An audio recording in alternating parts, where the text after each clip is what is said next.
Imagine living life for the future generations.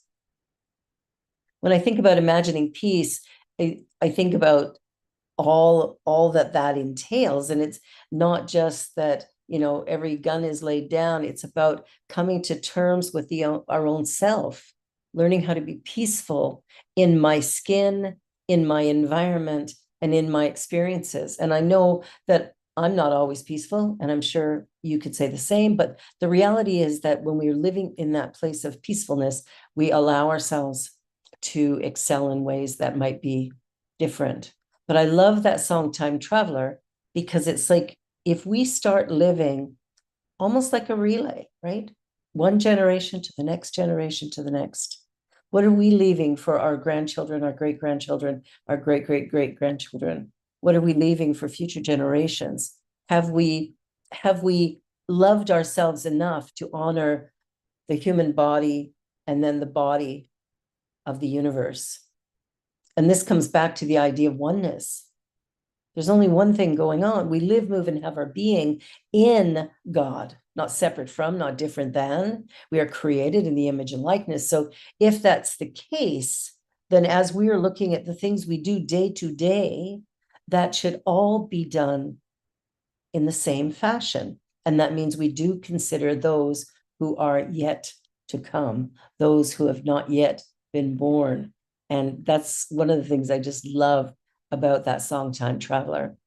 So when we look at how to make changes like this, because obviously world peace is, a big one, may not happen in my lifetime. Who knows, might happen in yours. But here's the thing, whatever we focus on grows. Okay. Whatever we focus on grows. So think about what it is you are focused on. Are you focused on the American election? Sitting, waiting, wondering what's going to happen? Are you focused on the wars around the world? Are you telling yourself that things are bad and awful and terrible? I know we do that sometimes. We look around and we see a mess and we call it, it's a mess. But what if instead we remembered the law of attraction, we remembered the ideas of, whatever I focus on grows, and we change our mind instead and go, so what do I really want? And I want you to think about that. What do you really want? If peace is sort of an important thing for you, for your own life and for your home life and for the world around you, it has to start here. Gandhi said, be the change you want to see in the world. Be the change. So for me to see something in front of me, I have to be it. The world around me is simply a mirror of a previous held thought. Whatever I'm thinking about is reflected, and here it is. So when we look at it from that perspective, not only are we able to make a change, we actually have the power to do it. And I can't change the 8 billion people on the planet, but I can change me. And maybe when I change, Kathy goes, oh, let me check that out. And all of a sudden she becomes more peaceful. And then Ruby gets on there and goes, oh, yeah, that would be. And then Gail, and we get into that place of allowing ourselves to imagine something remarkable. Imagine something beautiful. We have been trained and taught and conditioned to dumb it down. Don't aim too high. You might be disappointed. I say aim for the ends of the universe. And if you don't make it all the way there, well, you probably made it a good long way. And you're in a different place than you were today. Aim large, dream big, allow yourselves to really imagine a life that is something that really masters or expresses your values, your cares, concerns, your passion. Live your passion, live your dreams. The energy that we're putting out is all about who am I, where am I, and what am I bringing? And every one of us is a part of the universal struggle, the universal wisdom, the universal joy. And so it's up to us to choose it. not choosing, we've still chosen, right? We've chosen not to. And to choose it gives us some power back of it. So we want to pay attention to that. Because if you imagine a world living peacefully as one, it's kind of hard, isn't it? Because even in our families, we get a little, you know, everybody's got a family. Everybody knows what I'm talking about, right? There's always, little things that happen and people's feelings get hurt and assumptions are made and then things fall apart. And so if we wonder why there's world wars all over the place, or world war, we'll take that back, cancel, wars all over the world, we might look at that and go, why does that happen? I just ask you, take a look at your life. Are you at war with anybody? Maybe yourself? We want perspective here. And I really think that I am the microcosm of the macrocosm, as are you. So when we start to look at it differently, the idea of imagining peace means I'm not going to think about what's happening around the world and try to make everybody peaceful. What I'm going to do is become peaceful, even though everything's going on around the world is upsetting. I'm going to start where I am. I'm going to love myself enough to be peaceful moment by moment. And when I notice the things that are going on in the world, that becomes my prayer request list. So I see that, a bomb was dropped somewhere, and I get that. I don't watch the news. So if I've seen it, then that's unusual. And then I do my prayers about it. And my prayers for everything that I have not had a direct communication with the individual or individuals is always highest and best. Because I don't know. I don't know what's highest and best. When you look at what's going on in the Middle East, what's the highest and best? I don't know. I don't know. I don't know how to solve that. But there's a power and intelligence in the universe that does. There's an energy of vibration that can move that into a whole new way of being. And we need to participate, but not by, calling something bad or wrong, and not by sort of focusing on how terrible it is. Yes, it's terrible. We know that's obvious. But is that what I want to expand? Or do I want something else to expand and grow? And of course, I want to change that. So what I'm going to do is sit back and take a look at what's going on and turn around and go, okay, what do I need? Because I saw it. What I'm seeing in front of me is a reflection of something inside of me. Okay, does that make sense? Whatever I'm seeing in front of me is a reflection of some aspect of me. That some aspect I've denied, some aspect I've labeled bad and wrong, or something that I fear. But there's something in it for me if I react to it. If I'm just looking at a tree and I've got no reaction to anything, there's nothing. But if I'm talking to somebody and all of a sudden I'm fired up, there is something. One of the things that I like to do when I have a big emotional response, I simply ask myself the question, when have I felt like this before? And what I love about that is there will usually be an immediate little flash of something. And it's an indicator of maybe how long that button's been there. Because the person who pushed it didn't create it. It's been there for a while. If I have a big reaction, it's going back a ways, maybe even generationally. These big words, I don't know. So we want to take a look at everything that we're doing and begin to recognize that it has to start with us.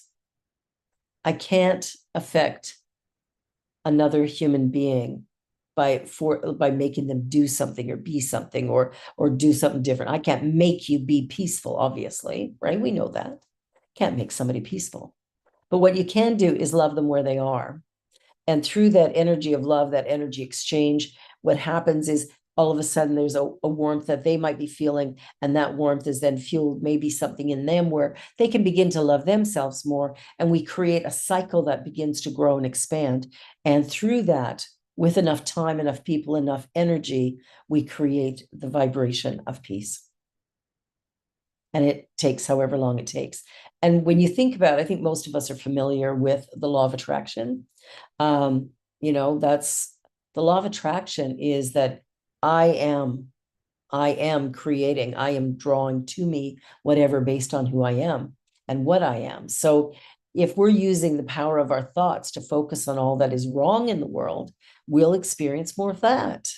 So we want to really make that shift to going, oh, this is going on. Okay, let me just take that and think about what I'd like instead. So if I look at the Palestinians and the Jewish people, and I look at what's going on there, what I want to do is I want to see family. So in my mind, I'm going to visualize love energy flowing, and I'm going to imagine it flowing through each and every one of them, back and forth, almost like that infinity symbol, right? Where that energy of love is what I see from every person. Doesn't matter if they're holding a gun or if they're in the highest office of the country. There's an energy that's just simply flowing, and I see that energy as love, and I pray highest and best good, because I don't know how to solve it. Obviously, nobody knows how to solve it because it's been going on a while. The energy of life, the energy of love, is the energy that can help us move into a new reality, but that means we have to get okay with change. The only way to be peaceful is to be okay with change. And most of us, we're okay with some things, but maybe not others. I was reading earlier in a book by Joel Goldsmith called The Foundation of Mysticism. And he said something that really touched me. He says, success cannot come by trying to use one power against another power, but by giving up power and accepting God or universe, first cause, as one power, and by submitting ourselves to that power and never attempting to destroy the opposition, just recognizing the nature of that, what we call evil or whatever, is simply nothingness. And I thought, wow, it's nothingness. So that means it's something that I can begin to see it in a new way. I can begin to look at the world in a new way that might allow me to be peaceful in the midst of chaos. It's not always the easy thing to do. However, if I jump onto the screaming, yelling, this is wrong, this is bad, this is evil, this is terrible, I'm right in the pit. And what I'm doing is I'm pulling down the energy of all life as I do that. And what I want to do is uplift. So I have to come to a place of faith that there is a higher power. And that if I tap into that, maybe then I will see what my next step is, or the answer that I'm looking for. I begin to see what's going on in a new way. And we're all capable of doing that. So to imagine the world as peaceful is a really, really sweet thing. Most of us are familiar with the St. Francis of Assisi peace prayer. It's attributed to St. Francis of Assisi. However, it wasn't written by a saint. But let me just share kind of our New Thought version of that prayer. Divine Spirit, I am an instrument of peace. Where there is hatred, I sow love. Where there is injury, pardon. Where there is doubt, faith. Where there is despair, hope. Where there is darkness, light. Where there is sadness, joy. O Divine One, know that I am here on the planet, not to be consoled as to console, to be understood as to understand, to be loved as to love. For it is in giving that we receive. It is in pardoning that we are pardoned. It is in living a life of peace and love now that we experience eternal life, now and forevermore. What I love about that prayer is the clarity of what it is we're required to do, what it is we need to do. Where there is hatred, I sow love. So when I look at what's going on in Ukraine and Russia, it doesn't do me any good to start blaming and naming names and going, you're bad, you're wrong, you're evil, you're terrible. That's not going to do anything other than pull us right into the pit. So I have to take my mind somewhere else. And so where there is hatred, I sow love. And where there is injury, pardon. And when I think about what's happening in the various countries in the world and all the things that are going on, as I focus my attention on any one of those spots, my focus is on the opposite of what I'm looking at. I'm not going to focus on war because that's what I don't want. I don't understand war. I want war to go away because it doesn't make sense to me. So what I want to do instead is sit there and imagine the beauty, the grace, and the goodness. Imagine for a moment that the person that's holding that gun is a child of God that deserves my compassion. And that takes some effort, doesn't it? To look at the person that might be in front of you saying hateful, hurtful things, and for you to be able to stand there and just shower them in love thoughts. Where there is hatred, I sow love. This is how we get to peace. It's not about conflict being completely resolved. It's about choosing it moment to moment. It's about being it. Where there's doubt, faith. There's a lot of doubt going on in the world right now. There's a lot of injury and fear. There's a lot of despair. And when we look at all those things that are going on, man, we can just sit down and curl up into a little ball and cry. Or we can begin to visualize and vision something remarkable. What would I like instead? When I look at the world around me, I want to see people smiling and laughing and playing and loving and sharing space together and food together and just being with one another. And I think that getting to that place, sometimes it's harder than it sounds. It should be so easy to just choose it, but it isn't. And we know that. The ego gets in there and goes, but I'm right. I'm right. They're not, I'm right. A long time ago, I decided I'd rather be happy than right. So some days I just let it fall. It doesn't matter. In the grand scheme of things, it simply doesn't matter. And my favorite out of this prayer is to be understood as to understand. I am here on the planet not to be understood, but to understand. That's powerful. I mean, think about it for a minute. Sometimes you speak and nobody answers you, nobody talks to you, nobody says anything. You share an idea or opinion and you're looking at a blank wall and you're not getting anything from them. And maybe we feel like, hey, you're not understanding me. You're not listening to me. Let's listen. Let's take time to really get to know one another and to learn something new. I think that's one of the biggest ones, is to learn something new. And so it's a really good idea to travel to a different country, go to a restaurant that you've never been to that serves a style of food that you've never eaten, and just go in and ask them. I remember when I first had Ethiopian food and I just went in and said, well, we have no idea. So she brought us this big platter with a little bit of everything, and it was phenomenal. The energy of life, when we begin to try new things and to willingly change and move depending on the day and what's going on, what happens is there's a flow that begins to get a lot easier. There's less restriction, there's less push and pull, there's more peace and calm. And this morning I was reading in The Science of Mind a little meditation that Ernest Holmes wrote that, for whatever reason, my book opens to this page all the time. And it's called Majestic Calm. The inner mind is still, the soul reflects the Most High. The spirit of man is God. In the great calm of the all good, I rest in peace and security. My life, excuse me, my life is now reflecting the perfect whole. I am peace. I am calm. I am security and complete satisfaction. I am one with God. I am filled with peace. That little meditation, there's times when I will take that and just repeat it over and over and allow myself to just relax into that state of calm so that I might then be able to hear that still small voice. We're all being led and guided, all of us. Now, what's great here at CSL is we've taken the ideas of Ernest Holmes, he took the ideas and made them into a system.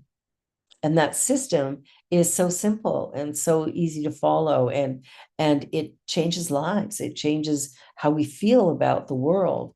And we're using this spiritual principle and law to manifest peace. We can do that. And it starts with our imagination. I caught myself, I don't know, a couple of days ago, and Pierre had left a door open, or a cupboard door open. And immediately I went, why did you do that? But I caught myself. See, we're not here to be perfect. We were born perfect, whole, and complete for our task. Our behaviors don't match that. And that's okay. They may in time, but they don't match that. So we're running along trying to figure out what to do. But if we notice that we've sidestepped a little, or backslid a little, as some people would call it, then what we do is very lovingly go, oh, yeah, I'm not doing that. Remember the truth. And we bring ourselves back to what's really going on and what's really powerful. And if peace happens, not because, I'm doing everything right. Peace happens because I'm willing to be vulnerable. I'm willing to be available. I'm willing to be seen. And I'm willing to speak truth. That energy of life that I'm willing to give into life something remarkable. That's where we're going. That's how we do this. So peace on earth can sound like a far away, impossible idea, but with all the stuff going on, how could there ever be lasting peace? Well, what if that is not what everybody wants? The principle says where our attention goes, energy flows and grows. When we focus on what we don't want, we are actually creating more of it. And so we sometimes think about all the things we don't like, and they just keep being there. And then one day we sit down and go, okay, just a minute. Let me stop resisting what's going on and let me sit in it knowing it is what it is. But then ask myself the question, or you could ask yourself the question, now what? Now what? With a sense of excitement and light, a sense of yes, so that you create the life that you would like to have. Sometimes it takes a little bit of time for us to understand all the ways in which we sabotage ourselves. But we do. I think you know that about yourself, that we will sabotage ourselves, and we'll do it in really subtle ways sometimes. So we want to sit back and really think about, what do I want? What does it look like? What does it feel like? And stop focusing our attention on that which we don't want. So I want you to just take a moment. Just close your eyes if you're comfortable. And I want you to just go into a peaceful, quiet space within yourself. Just allow yourself to sit in this space of silence or stillness, and go within.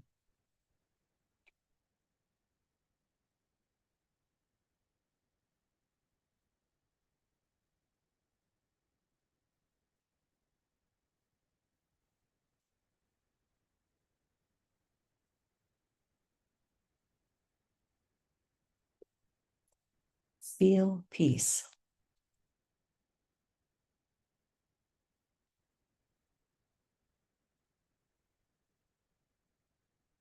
See peace.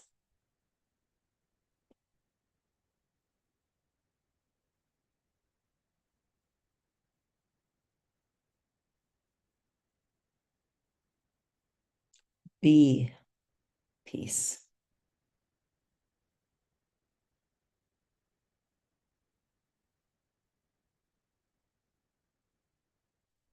And opening your eyes when you feel ready. Through our, intentions and the way we practice and the things that we do, we can create a really peaceful, beautiful life. So, peace on earth, for me, means my experience is peaceful. I would say, well, I have peace on earth. My little bubble is peaceful. When enough of us can sit back and say that, then all of a sudden we begin to experience that peace on a more global level. And if you think about the story of the 100 monkeys, for example, one monkey starts washing the sand off the sweet potato on this little island. And a couple other monkeys saw what they were doing and started doing the same thing. Before they'd eat it, they'd wash it. Well, soon a certain number reached, and the thought was 100.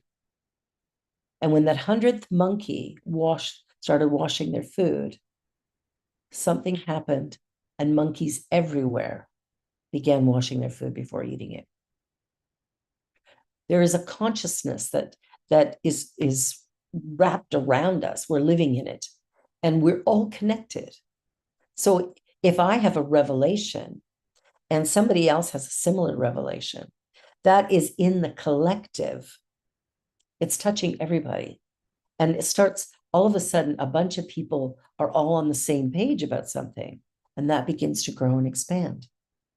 So as we pay attention to what we're thinking, how we're feeling, allowing ourselves to be strong and connected, to be willing to truly support one another, we can start to shift things by taking an energy of anger and frustration and whatever else is going on around here and changing it to the opposite: love and peace and calm, joy and surrender. So we can begin to, we see something over here that's discordant, we go over here and we put it in order.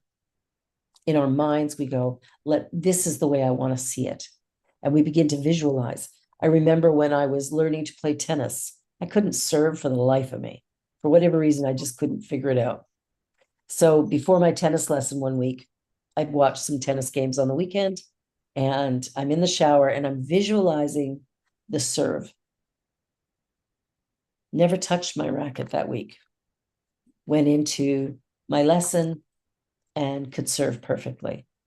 Once the mind gets it, then it shows up in our bodies where the universe supports it. And the universe only ever says yes to us anyway. So if I think I'm the worst person in the world, the universe says yes. If I think I'm great and wonderful, the universe says yes. And then I will live through whatever experiences come as a result of those belief systems. The journey that we're on is a fascinating one, and it doesn't have a destination. So really, we're not here to put in time. We're not here to get it right. We're not here to be perfect. We're here to live, to take each day to discover each other, to share ideas, values, thoughts, to begin to celebrate what it is to be alive. And the minute we start doing that, peace everywhere will just be a no-brainer. So we can't make it happen. You can't make peace happen. You must be peaceful. Be the peace you want to see in the world. That's the answer.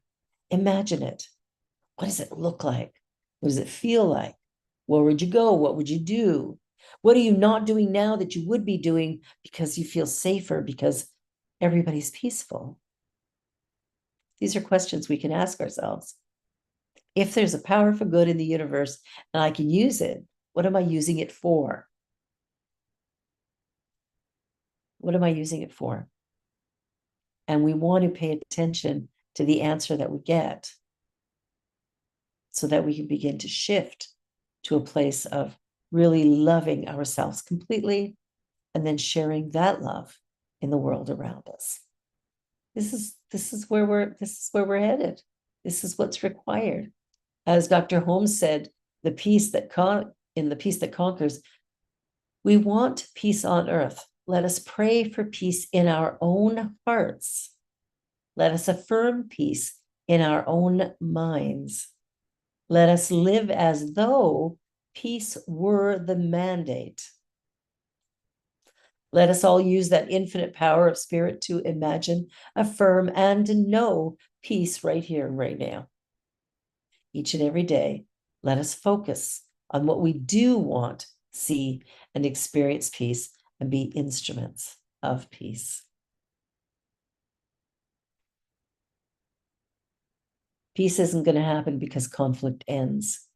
Peace happens when I handle conflict peacefully. When I don't blame, shame, ridicule, but rather allow, express, and share. We are the ones we've been waiting for, and we can change the world one person at a